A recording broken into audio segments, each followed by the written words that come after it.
আমার মনে আছে 2002-2003 সালের দিকে বা 4 সালের দিকে আমি মণিপুরে এক মসজিদে ইমামতি করতাম, জুমা পড়াইতাম। তো আমার এক মুসল্লি আমাকে একবার বললেন, হুজুর মনে কিছু করেন না, আপনার বক্তব্য আলোচনা সবই ভালো লাগে মাশাআল্লাহ, কিন্তু আপনার হাঁটাটা না আমার একদম ভালো লাগে না। আমি বললাম, ভাই আপনিও মনে কিছু করেন না, আপনি কি আমাকে বিয়ে শাদী করার চিন্তা ভাবনা করছেন নাকি?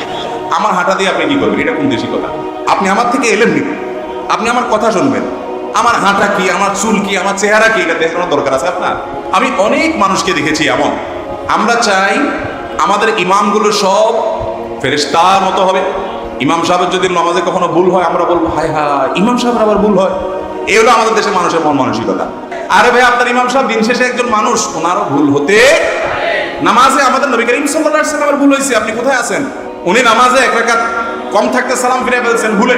সাহাবায়ে কেরাম ভয়ে লোকমা দেয় না, যে নবী তো আল্লাহ হয়তো নামাজ কমাই দিয়েছে কিনা, ওহি আসে ওনার কাছে সবসময়, লোকমা দেয়নি। সালাম ফেরানোর পরে বলে, ইয়া রাসূলুল্লাহ আপনি ভুলে গেছেন না, নামাজ আল্লাহ কমাই দিয়েছে। নবীজি সাল্লাল্লাহু আলাইহি ওয়াসাল্লাম তখন বলেছেন, বাল নাসিতু, না বরং আমি ভুলে গেছি। তাই নবী করিম সাল্লাল্লাহু আলাইহি ওয়াসাল্লামের জীবনে যদি এই ভুল হতে পারে, আপনার ইমাম সাহেবের ভুল হতে পারে না? পারে না?